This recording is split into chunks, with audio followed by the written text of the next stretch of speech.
అమెరికాలోని Los Angeles లో car చిచ్చు అదుపులోకి రావడం లేదు. Palisades fire, Eaton fire, Sunset fire ఇలా వేరు వేరు పేర్లతో 6 చోట్ల కార్ చిచ్చు రగులుతూనే ఉంది. 2 రోజుల వ్యవధిలో వేల ఎకరాలు ఆహుతవగా హాలీవుడ్ కొండలను అగ్ని చుట్టుముట్టింది. అమెరికా అధ్యక్షుడు జో బైడెన్ కుమారుడు సహా పలువురు హాలీవుడ్ స్టార్ల ఇల్లు బుగ్గిపాలవగా ఆస్తి నష్టం సుమారు 12.9 లక్షల కోట్లకు పెరగొచ్చని ఆక్యువేదర్ సంస్థ అంచనా వేసింది.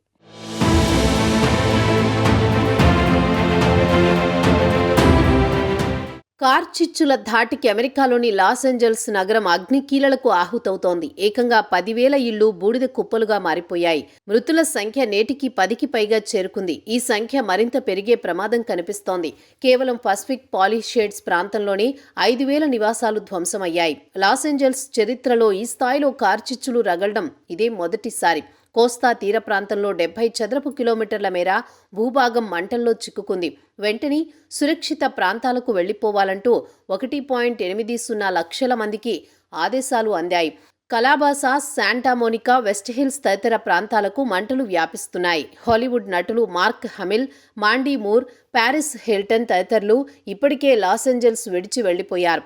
లాస్ ఏంజల్స్ కౌంటీలో మొత్తం 117 చదరపు కిలోమీటర్ల మేర భూభాగంలో మంటలు వ్యాపించాయి. ఇది శాన్ ఫ్రాన్సిస్కో నగర విస్తీర్ణంతో సమానం. ఇక్కడ ఎవరైనా అణుబాంబు ప్రయోగించారా అనే అనుమానం కలుగుతోందని కౌంటీ సీఈఓ రాబర్ట్ లూనా చెప్పారు.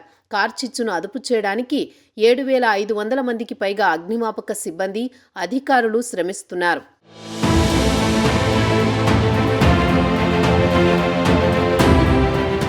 మరోవైపు ఇతర రాష్ట్రాల నుంచి అగ్నిమాపక సిబ్బందిని రప్పించారు. పరిస్థితిని అదుపులోకి తీసుకురావడానికి తగినన్ని నిధులు, వనరులు సమకూర్చాలని అమెరికా అధ్యక్షుడు జో బైడెన్ సంబంధిత అధికారులకు ఆదేశాలు జారీ చేశారు.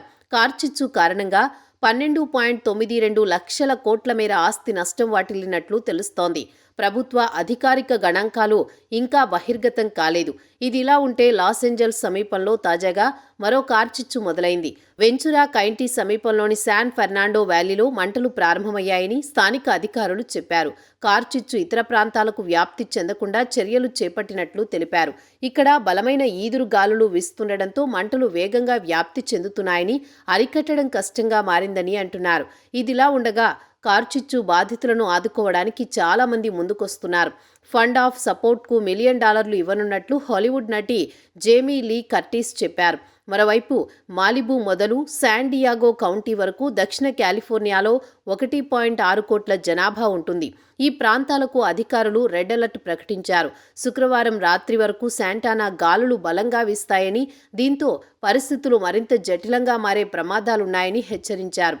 ఈ హెచ్చరికలతో హాలీవుడ్లో జరగనున్న ఆస్కార్ వేడుకలపై నీలినీడలు కమ్ముకున్నాయని, పలు క్రీడలు, సాంస్కృతిక కార్యక్రమాలకు బ్రేకులు పడ్డాయని అమెరికా పత్రికలు పేర్కొన్నాయి.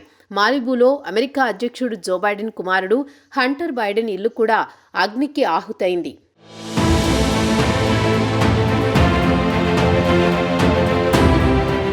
డెల్టా స్మెల్ట్ అనే ఓ చేప రకాన్ని కాపాడడానికి కాలిఫోర్నియా గవర్నర్ గవిన్ న్యూసమ్ చేసిన తప్పిదం వల్లే ప్రస్తుతం ఈ కార్చిచ్చును అరికట్టడం కష్టమవుతోందని అమెరికా అధ్యక్షుడిగా ఎన్నికైన ట్రంప్ విమర్శించారు.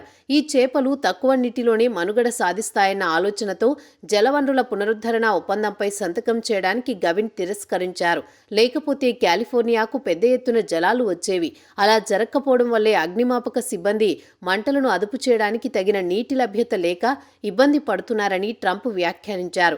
ఇక లాస్ ఏంజల్స్లోని కార్చిచ్చు ఇళ్లను దహనం చేస్తుండగా దక్షిణ అమెరికా రాష్ట్రాలైన టెక్సాస్, ఓక్లహోమాలో మంచు తుఫాను వణికిస్తోంది.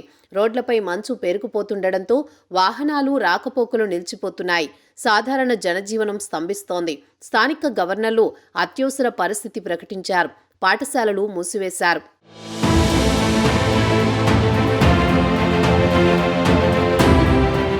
చల్లటి గాలులు బెంబేలెత్తిస్తున్నాయి.